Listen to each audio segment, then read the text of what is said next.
विद्यार्थी मित्रांनो नमस्कार. आज आपण आजच्या या तासिकेला पाहणार आहोत पद्यपाठ तू झालास मूक समाजाचा नायक, कवी ज.वी. पवार. यापूर्वीच्या भाग 1 मध्ये या कवितेच्या तासिकेला आपण काव्य वाचनपर्यंत भाग लक्षात घेतलेला आहे. आज आपण या तासिकेमध्ये एक कडवं प्रश्नोत्तराच्या माध्यमातून आपण समजून घ्यायचंय, त्याच्यातला भावार्थ आपण लक्षात घ्यायचा आहे. तर आता आपण पहिलं कडवं या ठिकाणी लक्षात घेऊ. तू निघालास तेव्हा काळोखाचं राज्य होतं, सूर्यफुलांनी पाठ फिरवली होती, मळ वाटेनं जायचे नाकारलेस तेव्हा खास खळग्यांनी तुझे स्वागत केले. आता या कडव्यावर आपण प्रश्नोत्तराच्या माध्यमातून हे कडवं आपण समजून घेऊ, त्याचा भावार्थ लक्षात घेऊ. या कडव्यावर माझा पहिला प्रश्न असा आहे की तू म्हणजे इथं कोणाला संबोधलंय, तर डॉक्टर बाबासाहेब आंबेडकर यांना. मग जेव्हा डॉक्टर बाबासाहेब आंबेडकर या शोषित वर्गासाठी लढा म्हणजे संघर्ष उभारायला निघाले, तेव्हा कशाचं साम्राज्य होतं, तर त्यावेळेस काळोखाचे साम्राज्य होते. मग काळोखाचं साम्राज्य म्हणजे काय, त्याच्यातून कोणता अर्थ इथं अभिप्रेत आहे, तर काळोखाचे साम्राज्य म्हणजे अन्यायाचे राज्य होते. आपण पहा, तत्कालीन समाजामध्ये वर्ण व्यवस्थेमुळे अस्पृश्य समाज, जातीभेद, धर्मभेद, दारिद्र्य, दैन्य, दुःख, सामाजिक असमानता या क्रूर अशा दुष्ट चक्रात खितपत पडलेला होता. अन्यायाचा अंधकाराने हा अस्पृश्य समाज ग्रासून गेलेला होता, त्रासून गेलेला होता. या शोषित व पीडित जनतेमध्ये जागृती आणण्यासाठी, त्यांच्यावर होणारा अन्याय त्यांना समजून देण्यासाठी, त्यांना जागा करण्यासाठी व त्यांच्यामध्ये आत्मविश्वास निर्माण करण्यासाठी डॉक्टर आंबेडकरांनी जेव्हा लढा किंवा हा संघर्ष उभा केला, त्यावेळी काळोखाचे म्हणजे सर्वत्र अन्यायाचे राज्य होते, हे आपण या ठिकाणी लक्षात घेणं गरजेचं आहे. आणि मग या कडव्यावर माझा दुसरा प्रश्न असा आहे की या शोषित अस्पृश्य समाजाकडे कोणी पाठ फिरवली होती असे कवी म्हणतायत, तर त्याचं उत्तर आपल्याला देता येईल की सूर्यफुलांनी पाठ फिरवली होती. मग सूर्यफूल या शब्दातून कोणता अर्थ अभिप्रेत आहे, कोणता इथं अर्थ लक्षात घेणं गरजेचं आहे, किंवा या प्रतिमेतून आपण काय लक्षात घेणं गरजेचं आहे, तर आपण पाहिलं की या शोषित अस्पृश्य समाजाकडे सूर्यफुलांनी पाठ फिरवली होती. येथे सूर्यफूल हे सुख समृद्धीचं प्रतीक आहे, हे आपण इथं लक्षात घ्यायचं. कारण या ठिकाणी या शोषित अस्पृश्य समाजाकडं सुख समृद्धीनं पाठ फिरवलेली होती, कारण या दुष्ट चक्रामध्ये हा अस्पृश्य समाज त्या ठिकाणी अडकलेला होता, हे आपण लक्षात घ्यायचंय. त्यामुळे त्यांच्या वाट्याला सुख समृद्धी ही नव्हतीच. त्यामुळं सूर्यफुलांनी पाठ फिरवली याचा अर्थ त्या ठिकाणी त्यांच्याकडे सुख समृद्धीने पाठ फिरवली होती, म्हणजे सूर्यफूल हे सुख समृद्धीचं प्रतीक म्हणून याकडे आपण लक्ष द्यायचं आहे. त्याचप्रमाणे पहा, शोषित अस्पृश्य समाज दुःख, दैन्य, दारिद्र्य, सामाजिक असमता या गोष्टीने असा पिळवटून निघालेला होता. सुख समृद्धीने म्हणजे सूर्यफुलाने त्यांच्याकडे पाठ फिरवलेली होती, हे लक्षात घ्या. आता पाठ फिरवणे हा एक वाक्प्रचार या ठिकाणी आलेला आहे. पाठ फिरवणे या वाक्प्रचाराचा अर्थ आहे वंचित राहणे, म्हणजे सुख समृद्धीपासून हा समाज या ठिकाणी वंचित राहिलेला होता. सुखासीन जीवन त्यांच्या वाटेला अजिबात नव्हते. शोषित अस्पृश्य समाज रूढ सामाजिक परंपरेत असा रुतून बसलेला होता. अनिष्ट म्हणजे वाईट अशा रूढी परंपरेतून शोषित समाजाला बाहेर काढण्याचा प्रयत्न डॉक्टर आंबेडकरांनी सुरू केलेला होता, हे आपण या ठिकाणी लक्षात घेणं गरजेचं आहे. या कडव्यावर कवितेखालचा एक प्रश्न असा आहे, डॉक्टर बाबासाहेब आंबेडकरांनी कोणती गोष्ट नाकारली होती, तर त्याचा उत्तर आपल्याला असं देता येईल की डॉक्टर बाबासाहेब आंबेडकरांनी मळ वाटेनं जायचं नाकारलेलं होतं, हे आपण इथं लक्षात घ्यायचंय. तर डॉक्टर बाबासाहेब आंबेडकरांनी मळ वाटेनं जायचं नाकारलं होतं. म्हणजे काय? आता आपण मळ वाटेनं किंवा मळलेल्या वाटेनं जायचं नाही. याचा अर्थ शोषित समाजाने अशा बुरसटलेल्या विचारांच्या पारंपरिक वाटेनं जायचं नाही.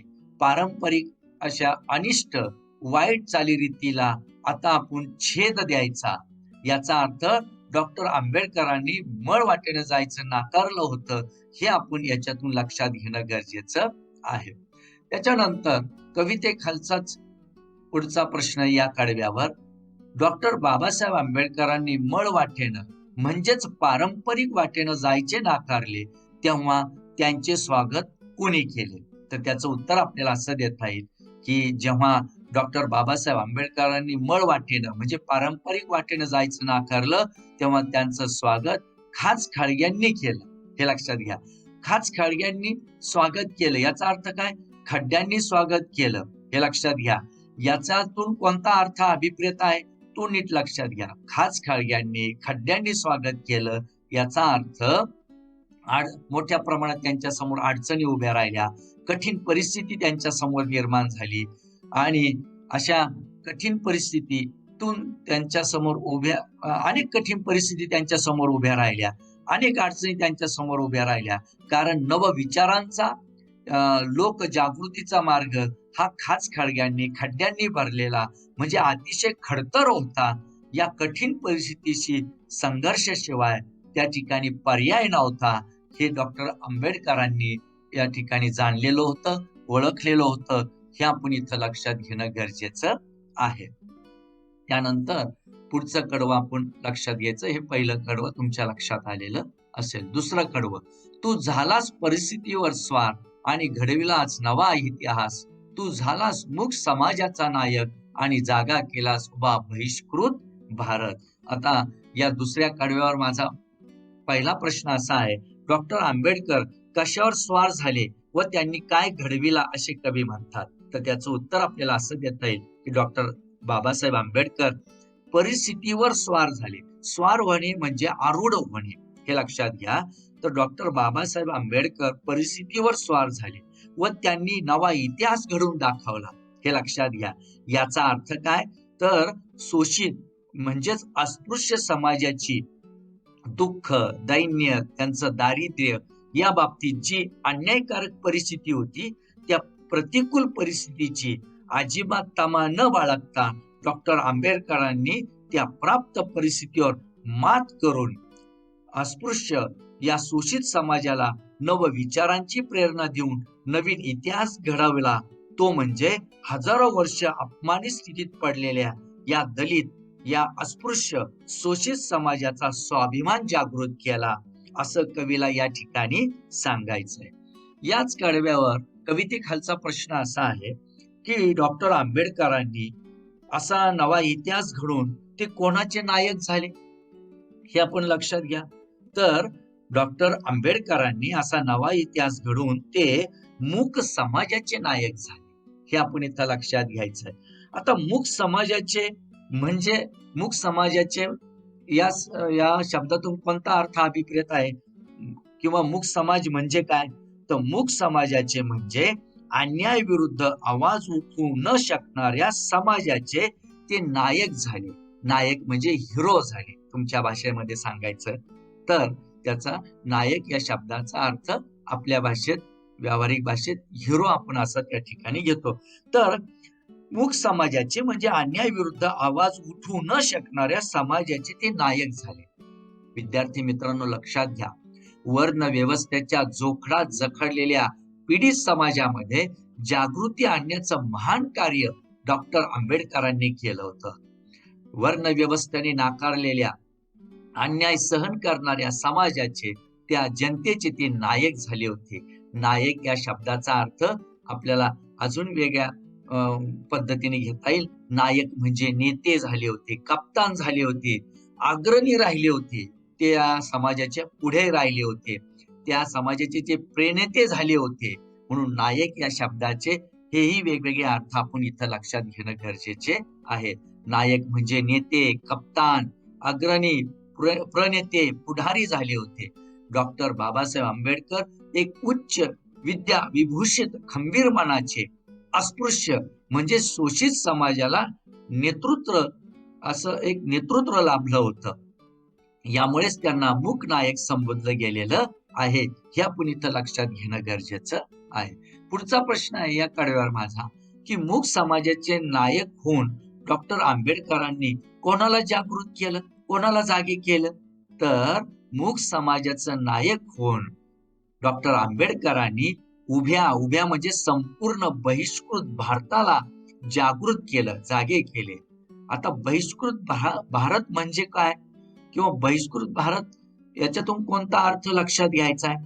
तर बहिष्कृत भारत म्हणजे वर्ण व्यवस्थेने सुख समृद्धी नाकारलेले किंवा चांगल्या जीवन जगण्यापासून वंचित राहिलेले अशा बहिष्कृत भारताला किंवा अशा भारतातील समाजाला, दुर्लक्षित समाजाला जागृत म्हणजे जागा करण्याचं महान कार्य डॉक्टर बाबासाहेब आंबेडकर यांनी केलं होतं. हे आपण या ठिकाणी या दुसऱ्या कडव्यात लक्षात घेणं गरजेचं आहे. आता आपण तिसऱ्या कडव्याकडे वळूया.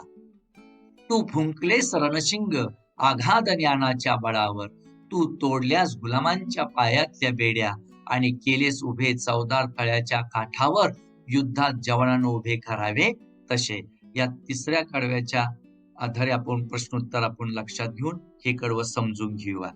या तिसऱ्या कडव्यावर माझा पहिला प्रश्न असा आहे, डॉक्टर आंबेडकरांनी कशाच्या बळावर अन्यायाविरुद्ध रणशिंग फुंकले? तर डॉक्टर आंबेडकरांनी आघात म्हणजे प्रचंड ज्ञानाच्या बळावर म्हणजे या शक्तीवर, सामर्थ्यावर डॉक्टर आंबेडकरांनी अन्यायाविरुद्ध रणशिंग फुंकले होते. म्हणजे रणशिंग फुंकणे म्हणजे युद्धाचा इशारा देणे या अर्थानं त्या ठिकाणी त्या शब्दातला अर्थ लक्षात घेणं गरजेचं आहे. काय? डॉक्टर आंबेडकरांनी कशाच्या बळावर अन्यायाविरुद्ध रणशिंग फुंकले? तर आंबेडकरांनी आघात म्हणजे प्रचंड ज्ञानाच्या बळावर, त्या ज्ञानाच्या शक्तीवर, त्या ज्ञानाच्या सामर्थ्यावर डॉक्टर आंबेडकरांनी अन्यायाविरुद्ध रणशिंग फुंकले म्हणजेच युद्धाचा इशारा दिला, म्हणजे अन्यायाविरुद्ध बंड पुकारले. कारण डॉक्टर आंबेडकर हे एक संशोधक, एक विचारवंत, एक पत्रकार, एक ग्रंथकार, प्रख्यात कायदे पंडित असे अलौकिक बुद्धिमत्ता लाभलेले विद्वान होते. अशा आघात म्हणजे प्रचंड ज्ञानाच्या सामर्थ्यावर त्यांनी अन्यायाविरुद्ध रणशिंग फुंकले, त्या विरुद्ध बंड पुकारले. हे त्यातून आपण लक्षात घेणं गरजेचं आहे. त्यानंतर या कडेवर माझा पुढचा प्रश्न असा आहे, की डॉक्टर आंबेडकरांनी आघात ज्ञानाच्या बळावर कोणाच्या पायातल्या बेड्या तोडल्या? तर डॉक्टर आंबेडकरांनी आघात ज्ञानाच्या बळावर गुलामांच्या पायातल्या बेड्या तोडल्या. आता गुलाम म्हणजे काय? तर मालकाच्या जुलमाखाली जगत असलेला दास किंवा सेवक, त्याला आपण गुलाम असं म्हणतो. तर अशा गुलामांच्या पायातल्या बेड्या तोडल्या. बेड्या तोडणं म्हणजे त्यांना स्वतंत्र केलं, हे आपण इथं लक्षात घ्यायचं. याचा अर्थ डॉक्टर आंबेडकरांनी आपल्या सखोल ज्ञानाच्या बळावर अन्यायाच्या विरोधामध्ये संघर्ष केला. बहिष्कृत समाजाला उच्च वर्णीयांच्या गुलामगिरीच्या जोखडातून मुक्त केलं. त्यांच्या पायातल्या दास्याच्या साखळ्या तोडल्या, त्यांना स्वतंत्र विचार दिला. हा अर्थ याच्यातून आपण लक्षात घेणं गरजेचं आहे. या कडव्यावर माझा पुढचा प्रश्न असा आहे, या बहिष्कृत समाजाला डॉक्टर आंबेडकरांनी युद्धात जवानांना उभे करावे तसे त्यांना कुठे उभे केले? तर डॉक्टर बाबासाहेब आंबेडकरांनी या बहिष्कृत समाजाला युद्धात जवानांना उभे करावे तसे त्यांना चवदार तळ्याच्या काठावर उभे केले. हे लक्षात घ्या. तो मग महाडचा सत्याग्रह, ती चवदार तळ्याची चळवळ, तो संघर्ष तुम्ही लक्षात घ्यायचा आहे. पहा, हे लक्षात घ्या. या बहिष्कृत समाजाला डॉक्टर आंबेडकरांनी युद्धात जवानांना जसे उभे केले जाते तसे त्यांनी चवदार तळ्याच्या काठावर या बहिष्कृत समाजाला उभं केलं. अर्थात चवदार तळ्याच्या संग्रामासाठी सर्व अस्पृश्य या शोषित या दलित बांधवांना तळ्याच्या काठी उभं केलं. एक लक्षात घ्या विद्यार्थी मित्रांनो, महाड येथील चवदार तळ्याचा सत्याग्रह म्हणजे क्रांतीचा प्रारंभ होता. या सत्याग्रहाच्या माध्यमातून अस्पृश्य म्हणजे शोषित म्हणजे बहिष्कृत समाजाच्या मुक्ती लढ्याचे निशाण रोवले गेले होते. डॉक्टर बाबासाहेब आंबेडकरांनी आपल्या बांधवांमध्ये आत्मविश्वास निर्माण करण्यासाठी 20 मार्च 1927 साली चौदार तळ्याचा म्हणजेच या महाडचा सत्याग्रह म्हणजेच हा महाडचा मुक्ती संग्राम केला होता. त्यासाठी डॉक्टर बाबासाहेबांनी बहिष्कृत समाजातील लोकांना चौदार तळ्याच्या काठावर युद्धातील सैनिकांसारखं उभं केलं होतं. हे आपण याच्यातून लक्षात घेणं गरजेचं आहे. याच कडव्यावर माझा पुढचा प्रश्न असा आहे, म्हणजे डॉक्टर बाबासाहेब आंबेडकरांनी कोणकोणतं कार्य केलं, तर ते एक लक्षात घ्या. पहिलं कार्य, त्यांनी परिस्थितीवर मात करून नवा इतिहास घडवला, हे एक लक्षात घ्या. दुसरं, मूक समाजाचे म्हणजेच काय, अन्याय विरुद्ध आवाज उठवू न शकणाऱ्या समाजाचे नेतृत्व केलं. तिसरं, बहिष्कृत भारत म्हणजेच वर्ण व्यवस्थेने सुख समृद्धी नाकारलेले लोक किंवा नाकारलेला समाज त्यांनी तो जागा केला, जागृत केला. आणि चौथं म्हणजे चौदार तळ्याचा संग्राम केला, चौदार तळ्याचा त्यांनी सत्याग्रह केला. हे आपण डॉक्टर बाबासाहेब आंबेडकरांनी हे महान कार्य केलेलं आपल्याला याच्यातून लक्षात घेण्यासारखं आहे. त्यानंतर आता पुढचं चौथं कडवं आपल्याला लक्षात घ्यायचंय. तुझे शब्द असे की महाकाव्य तुझ्या पायाजवळ गळून पडावेत, तुझा संघर्ष असा की काठ्यांच्या संगीनी व्हाव्यात, तुझ्या डरकाळीने हादरले आकाश, डचमळली पृथ्वी आणि बघता बघता चौदार तळ्याला आग लागली. आता या कडव्यावर माझा पहिला प्रश्न असा आहे की डॉक्टर आंबेडकरांच्या शब्दात कोणतं सामर्थ्य होतं असं कवी म्हणतात, तर या ठिकाणी डॉक्टर बाबासाहेब आंबेडकर यांच्या शब्दामध्ये महाकाव्य पायाजवळ गळून पडावीत एवढं सामर्थ्य त्या ठिकाणी डॉक्टर बाबासाहेब आंबेडकरांच्या शब्दामध्ये होतं. आता महाकाव्य म्हणजे काय, तर एक लक्षात घ्या, भारतीय सांस्कृतिक मूल्य दर्शवणारी प्राचीन व आकाराने मोठी काव्य ज्यात अनेक रस अनेक प्रसंग वर्णन केलेले असतात त्याला महाकाव्य असे म्हणतात. अशी महाकाव्य डॉक्टर आंबेडकरांच्या पायाजवळ गळून पडत होती, म्हणजे निखळून पडत होती, हे लक्षात घ्या. सर्व महाकाव्य त्यांच्या चरणांशी नतमस्तक होत होती. एवढं शब्द सामर्थ्य डॉक्टर आंबेडकरांमध्ये होतं. अर्थात महाकाव्यापेक्षाही जास्त सामर्थ्य त्यांच्या विचारामध्ये होतं. हे आपण या ठिकाणी लक्षात घेण्यासारखं आहे. हे आपण ही बाब इथं समजून घेणं गरजेचं आहे. या कडव्यावर माझा पुढचा प्रश्न असा आहे, डॉक्टर बाबासाहेबांच्या संघर्षात कोणती ताकद होती, तर डॉक्टर बाबासाहेबांच्या संघर्षात एवढी ताकद होती की हातातील काठ्याही संगिनी होऊन बसत. याचा अर्थ संगिनी म्हणजे बंदुका, म्हणजे हातातील काठ्याही बंदुका होऊन बसत. अशी अनोखी ताकद डॉक्टर बाबासाहेबांच्या संघर्षात होती, बाबासाहेबांच्या लढ्यात होती, बाबासाहेबांच्या झुंजीत होती. हे आपण इथं लक्षात घ्यायचं आहे. या कडव्यावर पुढचा प्रश्न असा आहे की डॉक्टर आंबेडकरांच्या डरकाळीत म्हणजे त्यांच्या डरकाळी म्हणजे आरोळी, तर डॉक्टर आंबेडकरांच्या डरकाळीत म्हणजे आरोळीत कोणतं सामर्थ्य होतं असे कवी म्हणतात, तर डॉक्टर आंबेडकरांच्या डरकाळीत म्हणजे आरोळीत आकाश हादरून जाईल आणि पृथ्वी डळमळून जाईल एवढं सामर्थ्य डॉक्टर बाबासाहेब आंबेडकरांच्या डरकाळीत होतं, म्हणजे त्या आरोळीमध्ये होतं. याचा अर्थ डॉक्टर बाबासाहेबांच्या बुलंद घोषणेमुळे किंवा त्यांच्या आवाजामुळे म्हणजेच धारदार भाषणामुळे बहिष्कृत समाजामध्ये स्वची जाणीव, स्वसामर्थ्याची जाणीव निर्माण होत असे. हे आपण इथं लक्षात घ्या. स्वाभिमान त्यांच्यातला जागा होत असे.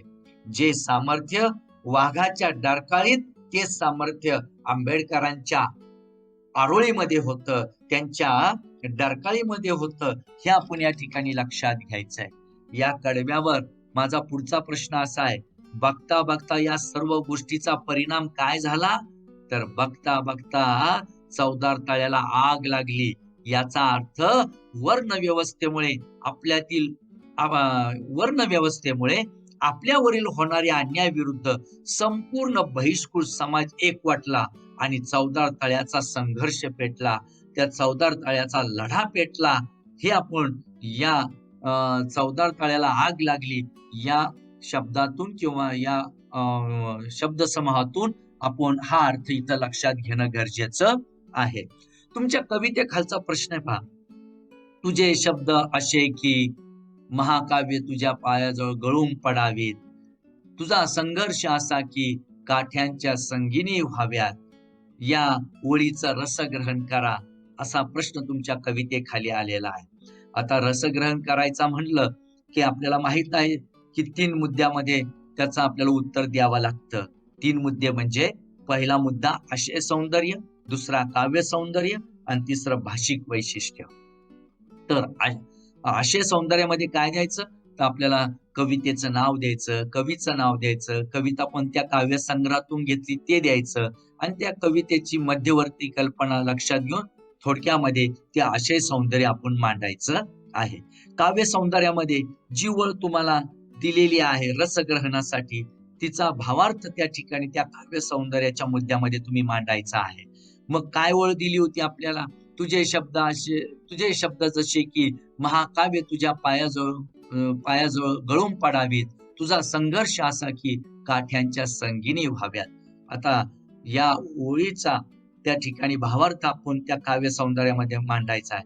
काय भावार्थ मांडावा लागेल की या काव्य पंक्तीमधून डॉक्टर आंबेडकरांच्या शब्दांची, डॉक्टर आंबेडकरांच्या वाणीची, डॉक्टर आंबेडकरांच्या विचार मांडणीची किमया आणि त्यातून बहिष्कृत समाजाचा उभा राहणारा संघर्ष, तो लढा व त्याचा परिणाम याचं महत्व या वळीत मांडले गेलेलं आहे.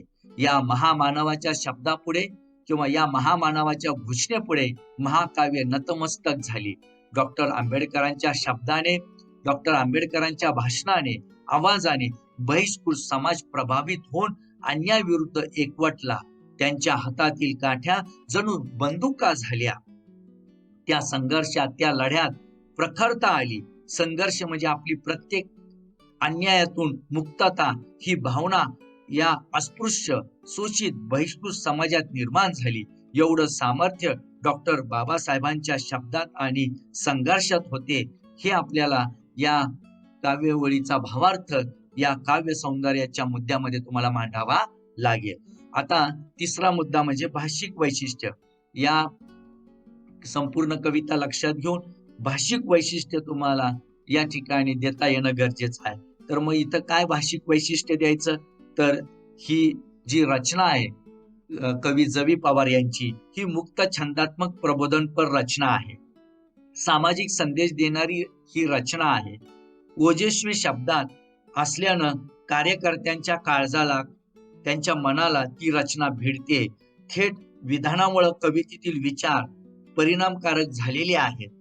एवढंच नाही तर महाकाव्याची नम्रता यातून, शांतरस व काव्यांच्या बंदुका यातून अद्भुत रसाची निर्मिती या ठिकाणी दिसून येते. ही भाषिक वैशिष्ट्ये तुम्हाला यामध्ये मांडता येणं गरजेचं आहे आणि असे हे 3 मुद्देच्या आधारे हा रसग्रहणाचा प्रश्न तुम्ही संपूर्ण व्यवस्थित पूर्ण करायचा आहे. आता आपण वळूया शेवटच्या कडव्याकडे. आज 50 वर्षांनी अनुभवतोय सूर्यफुले तुझा ध्यास घेतायत, बिगुल प्रतीक्षा करतोय, चवदार तळ्याचे पाणी तेही आता थंड झालंय. आता हा भाग आपल्याला समजून घ्यायचा आहे. शेवटचा कडवा. या शेवटच्या कडव्यावर माझा पहिला प्रश्न असा आहे, तो कवितेखालचा आहे. चवदार तळ्याच्या घटनेनंतरच्या 50 वर्षात वातावरणात झालेल्या बदलाचं वर्णन करणाऱ्या ओळी सांगा. तर याचं उत्तर आपल्याला काय देता येईल, तर चवदार तळ्याच्या घटनेनंतरच्या 50 वर्षाच्या वातावरणात झालेले बदल, तर सूर्यफुले म्हणजे डॉक्टर बाबासाहेब आंबेडकरांचा ध्यास घेत आहेत, हे लक्षात घ्या. दुसरं, बिगुल प्रतीक्षा करीत आहे, म्हणा पुन्हा संघर्षाची वाट पाहतायत, हे आपण इथं लक्षात घ्यायचंय. आणि तिसरं, चवदार तळ्याचं पाणी थंड झाले म्हणजे आता संघर्ष मावळला आहे. हे आपण या ठिकाणी चवदार तळ्याच्या घटनेनंतरच्या 50 वर्षात वातावरणात काय बदल झाला ते तुम्हाला इथं सांगता येणं गरजेचं आहे. पुढचा प्रश्न आहे या शेवटच्या कडव्यावर, चवदार तळ्याच्या संघर्षाला या चौदार तळ्याच्या सत्याग्रहाला किती वर्ष होऊन गेली असे कवी म्हणतात? तर या चौदार तळ्याच्या संघर्षाला किंवा त्या सत्याग्रहाला 50 वर्ष होऊन गेली असे कवी म्हणतात. परंतु 50 वर्षापूर्वीचा तो संघर्ष मी पुन्हा अनुभवू इच्छितो असे कवी म्हणतायत. हे इथं लक्षात घ्या. मग याच्या पुढचा प्रश्न असा या कडव्यावर, आजही सूर्यफुलांना म्हणजे या सुख समृद्धीपासून वंचित राहिलेल्या समाजाला कोणाचा ध्यास, कोणाची ओढ लागलेली आहे असे कवी म्हणतात? तर आजही या सूर्यफुलांना म्हणजे सुख समृद्धीपासून वंचित राहिलेल्या समाजाला डॉक्टर बाबासाहेब आंबेडकर यांचा ध्यास लागलेला आहे. डॉक्टर बाबासाहेब आंबेडकर यांची ओढ लागलेली आहे. कारण ज्या सूर्यफुलांनी म्हणजेच अस्पृश्य, शोषित, बहिष्कृत समाजाने त्यावेळी म्हणजे भूतकाळात डॉक्टर आंबेडकर यांच्यासारख्या सूर्याकडे दुर्लक्ष केलं, त्यांच्याकडे पाठ फिरवली, त्यांना पुन्हा डॉक्टर आंबेडकरांच्या विचाराचा ध्यास लागलेला आहे, ओढ लागलेली आहे, हे आपण इथं लक्षात घेणं गरजेचं आहे. पुढचा प्रश्न आहे या कडव्यावर, आता हा बहिष्कृत म्हणजे शोषित समाज कशाची प्रतीक्षा करतो आहे असे कवी म्हणतायत? तर आता हा बहिष्कृत म्हणजे शोषित समाज हा बिगुल वाजण्याची प्रतीक्षा करतोय किंवा प्रतीक्षा करतोय म्हणजे वाट पाहतोय. आता बिगुल काय? तर बिगुल या शब्दाचा अर्थ आहे इशारा देणार किंवा सैनिकांना कूच करण्यासाठी वाजविण्यात येणार हे वाद्य आहे. हे बिगुल हे वाद्य आहे. हे बिगुल कधी वाजवतात? जेव्हा सैनिकांना पुढे जाण्याचा इशारा द्यायचा असतो, सैनिकांना कूच करण्यासाठी वाजवण्यात येणारे हे वाद्य आहे, इशारा देणारे हे वाद्य आहे. आणि आता हा बहिष्कृत शोषित समाज कशाची प्रतीक्षा करतोय?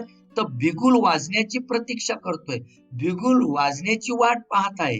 याचा अर्थ पुन्हा संघर्ष, पुन्हा सत्याग्रह करण्यासाठी संघर्षाला प्रवृत्त करणारं बिगुल वाजण्याची बहिष्कृत समाज वाट पाहत आहे, हे आपण याच्यातून लक्षात घ्यायचं आहे. या कडव्यावर शेवटचा पुढचा प्रश्न असा आहे, चौदार तळ्याचे पाणी आता कसे झाले आहे असे कवी म्हणतात? तर चौदार तळ्याचे पाणी आता थंड झाले आहे. याचा अर्थ काय? की संघर्ष आता काही प्रमाणात मावळलेला आहे, कमी झालेला आहे. परंतु कवीला यातून हे सुचवायचं आहे की चौदार तळ्याचं पाणी अजूनही पुन्हा पेटण्यासाठी आसुसलेलं आहे. म्हणजेच अस्पृश्य, शोषित, बहिष्कृत समाजात अन्याय विरुद्धची खतखत अजूनही दिसून येते. कारण या शोषितांची, या बहिष्कृत समाजाची परिस्थिती आजही फारशी चांगली आपल्याला दिसून येत नाही. हा अर्थ याच्यातून आपण लक्षात घेणं गरजेचं आहे. त्यानंतर पुढचा प्रश्न आहे तो कवितेखालचा आहे, चौदार तळ्याच्या घटनेसंदर्भात पुढील मुद्द्यांच्या आधारे तुलना करा. आता काय काय मुद्दे दिलेत त्यांनी? तर 2 मुद्दे इथं समाविष्ट केलेले आहेत. 50 वर्षापूर्वीची परिस्थिती. आता चौदार तळ्याच्या घटनेसंदर्भात कोणता मुद्दा लक्षात घेऊन या ठिकाणी तुलना करायची आहे? तर पहिला मुद्दा आहे 50 वर्षापूर्वीची परिस्थिती. काय परिस्थिती होती 50 वर्षापूर्वी? तर सूर्यफुलांनी पाठ फिरवली ती, म्हणजेच या अस्पृश्य, या बहिष्कृत समाजाकडे सूर्यफुलांनी पाठ फिरवली होती. म्हणजे सुख समृद्धीपासून ते वंचित राहिले होते. पायात गुलामीच्या त्यांच्या बेड्या होत्या. अन्यायकारक असं जीवन त्यांना जगावं लागत होतं. अस्पृश्यता मोठ्या प्रमाणात होती 50 वर्षापूर्वी. अन्यायाविरुद्ध रणशिंग फुंकले गेले होते. चौदार तळ्याचं पाणी पेटलेलं होतं, म्हणजे तो संघर्ष पेटलेला होता. ही 50 वर्षापूर्वीची परिस्थिती होती. आता 50 वर्षानंतरची परिस्थिती काय आहे ते आपण इथं लक्षात घ्यायचंय. तर 50 वर्षानंतरची परिस्थिती अशी आहे, सूर्यफुले म्हणजे हा बहिष्कृत समाज डॉक्टर बाबासाहेब आंबेडकरांचा ध्यास घेत आहे. म्हणजे हा बहिष्कृत समाज, हा शोषित समाज हा डॉक्टर बाबासाहेब आंबेडकरांचा ध्यास घेत आहे, त्यांची ओढ घेत आहे. एवढंच नाही तर पायात गुलामीच्या बेड्या कमी झाल्यात. आता या बहिष्कृत समाजातल्या जे बहिष्कृत समाजातली जी लोक आहेत, जी शोषित समाज आहे, त्यांच्या पायातल्या गुलामीच्या बेड्या कमी झाल्यात, अन्याय काहीसा कमी झालाय, अस्पृश्यता कमी झालेली आहे. अन्याय विरुद्धच्या संघर्षाचा बिगुल आता वाजण्याची ती वाट पाहत आहेत. 14 तळ्याचं पाणी आता थंड झालेलं आहे, म्हणजे संघर्ष काही प्रमाणात मावळलेला आहे. हे 50 वर्षानंतरची परिस्थिती आपल्याला इथं मांडावी लागेल आणि या प्रश्नाला तुम्हाला सामोरं जावं लागेल. त्यानंतर कवितेखालचा पुढचा प्रश्न असा आहे, एकंदरीत या कवितेच्या आधारे डॉक्टर बाबासाहेब आंबेडकरांचे जाणवलेले कर्तृत्व तुमच्या शब्दात सांगायचंय. मग या कवितेचा संपूर्ण आशय, भावार्थ लक्षात घेऊन या ठिकाणी डॉक्टर बाबासाहेब आंबेडकरांचं तुम्हाला जाणवलेलं कर्तृत्व तुम्ही तुमच्या भाषेमध्ये लिहायचंय. तर मग याचं उत्तर तुम्हाला कसं लिहिता येईल ते नीट लक्षात घ्या. पारंपरिक वर्ण व्यवस्थेने नाकारलेल्या व दैन्य, दुःख, दारिद्र्याच्या अंधारात खितपत पडलेल्या मूक समाजाला नव विचारांची प्रेरणा त्या ठिकाणी डॉक्टर बाबासाहेब आंबेडकरांनी दिलेली आहे. हे आपण इथं लक्षात घ्यायचंय. समाज परिवर्तन करण्याचा डॉक्टर बाबासाहेब आंबेडकर यांनी विडा उचललेला होता. हे आपण इथं लक्षात घ्यायचंय. अन्याय विरुद्ध, गुलामगिरी विरुद्ध न बोलणाऱ्या समाजात त्यांनी जागृती निर्माण करण्याचा प्रयत्न केला. अन्याय विरुद्ध, गुलामगिरी विरुद्ध न बोलणाऱ्या समाजाला त्यांनी जागं केलं. हे लक्षात घ्या. तुमच्यावर अन्याय होतोय, तुम्ही अनिष्ट चालीरीतीत तुम्ही गुंतले गेलेला आहात, त्याच्यातून तुम्ही बाहेर पडण्याचा प्रयत्न करा, असं जागं करण्याचं काम डॉक्टर बाबासाहेब आंबेडकरांनी केलेलं आहे. तसंच पारंपरिक मार्गाला त्यांनी छेद देत त्यांनी बहिष्कृत समाजाला अन्यायातून मुक्तता मिळवून देण्यासाठी संघर्षाचा मार्ग स्वीकारलेला आहे. तुम्ही हे या ठिकाणी लक्षात घ्यायचंय. प्राप्त किंवा कठीण परिस्थितीवर मात करून डॉक्टर आंबेडकरांनी नवा इतिहास घडवण्याचं काम केलेलं आहे. बहिष्कृत समाजाला स्वजाणीव म्हणजे स्वसामर्थ्याची जाणीव करून दिलेली आहे. त्यांच्यात आत्मविश्वास जागवण्याचं काम डॉक्टर बाबासाहेब आंबेडकरांनी केलेलं आहे. बुद्धीच्या, ज्ञानाच्या बळावर संपूर्ण बहिष्कृत समाजाला गुलामगिरीतून मुक्त करण्याचं काम डॉक्टर बाबासाहेब आंबेडकर यांनी केलेलं आहे. 14 तळ्याचा सत्याग्रह करून ते बहुजन समाजासाठी ते खुलं केलं. हे महान कार्य डॉक्टर बाबासाहेब आंबेडकरांनी केलेलं आहे. 14 तळ्याचा सत्याग्रह, या 14 तळ्याचा संग्राम, तो लढा यशस्वी केला. डॉक्टर आंबेडकरांच्या संघर्षामध्ये तळमळ होती, प्रखरता होती व जिद्द होती. त्या जोरावर डॉक्टर आंबेडकरांनी पीडित, शोषित समाजाला एक सन्मान मिळवून दिला होता, स्वाभिमान मिळवून दिला होता. त्यांचा स्वाभिमान त्यांनी जागृत केला होता. हे कर्तृत्व डॉक्टर आंबेडकरांचं या काव्यातून आपण जाणून घेणं गरजेचं आहे. अशी ही काव्यरचना कोणत्या काव्यसंग्रहातून अभ्यासक्रमात घेतली आहे, तर अशी ही काव्यरचना नाकेबंदी या काव्यसंग्रहातून तुम्हाला अभ्यासक्रमासाठी घेतलेली आहे. ही कविता आपण प्रश्नोत्तराच्या माध्यमातून समजून घेतली, त्याच्यातला भावार्थ लक्षात घेतलाय. पुन्हा तुम्ही ते आकलन करून घ्या, समजून घ्या आणि या कवितेखालील संपूर्ण स्वाध्याय अभ्यासपूर्ण सोडवा. या ठिकाणी आपण थांबूया. धन्यवाद.